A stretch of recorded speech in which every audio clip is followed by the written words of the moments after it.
Welcome back Ram साहब।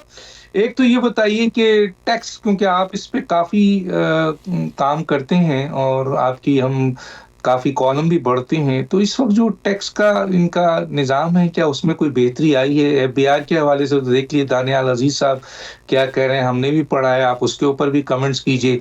लेकिन sir ये बताइए कि पाकिस्तान में क्या सरमायाकारी आ रही है, आ चुकी है? जो इतने बड़े-बड़े एमओयू साइन हुए थे, कुछ तो तकरीबन 27 अरब डॉलर की बात की जा रही थी। हम कहाँ खड़े हैं सर? और अगर सरमायाकारी आ रही है, तो उसकी क्या वजूहात है? और अगर नहीं आ रही है, तो उसकी क्या वजूहात है?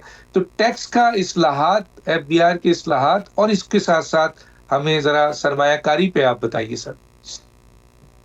जी, बहुत शुक्रिया। इन दोनों का भी आपस में बड़ा गहरा ताल्लुक है कि जो आपकी टैक्स पॉलिसी है, अगर वो बहुत ख़राब हो तो लोग लोकल ही सरमायाकारी नहीं कर रहे, तो हम फॉरेन डायरेक्ट इन्वेस्टमेंट जिसके लिए एमओयू साइन हुए, बहुत अगो-दो की गई, एसआईएफसी भी बनाई गई, तो वो क्यों आएँगे? ज़ाहिर है हर बाहर का इन्वेस्टर पहले तो ये देखेगा कि उसके जिस मुल्क में जाना चाहता है, वहाँ खुद सरमायाकार जो हैं वो कितने मुतमईन हैं।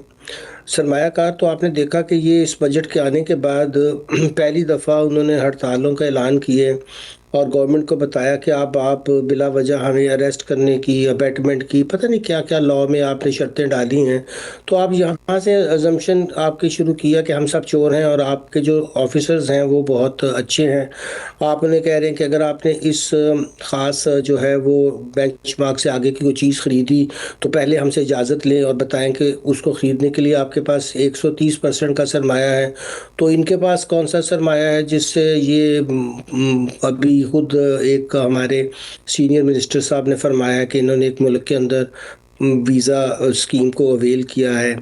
तो ये बड़ा अजीब तज़ाद है कि जिस एडमिनिस्ट्रेशन ने टैक्स लेना हो, वो लोगों से तो ये कहे कि आप सिर्फ़ हमें कोशर फंड्स दिखाएँ और ख़ुद उनके ऑफ़िसर्स जो हैं वो ना उनकी परफ़ॉर्मेंस अच्छी हो, ना वहाँ कोई एडमिनिस्ट्रेशन के अंदर रिफ़ॉर्म्स का कोई बुनियाद हो, बल्कि वहाँ फ़ेवरेटिज़्म हो और अपने मनपसंद लोगों को 4-4, 10-10 सैलरियाँ दे दी जाएँ और जिनको प्रमोट होना है उनको ना किया जाए।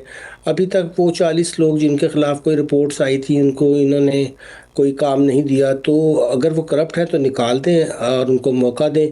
सिर्फ़ इंटेलिजेंस की रिपोर्ट के ऊपर उनको एक तरफ रखा हुआ है, तो ये 40 जो 21वें ग्रेड के लोग हैं, इनके बारे में फिर क्या उस एडमिनिस्ट्रेशन के बारे में लोग राय कायम करेंगे? अभी जो निज़ाम लेकर आए हैं, चाहे वो सेल टैक्स का हो या इनकम टैक्स का हो, उसमें सिवाय हैरेसमेंट के कोई इंसेंटिव ही नहीं है। अब आप ज़्यादा टैक्स दे रहे हैं तो फिर तो आपसे और ज़्यादा माँगेंगे, जो नहीं दे रहा उसको कहते हैं ठीक है कोई बात नहीं है, तुम थोड़ा-सा ज़्यादा दे दो। अभी तक वो जो हम कह रहे थे नॉन फाइलर की कैटेगरी ख़त्म कर दी, वो कोई ख़त्म नहीं की है।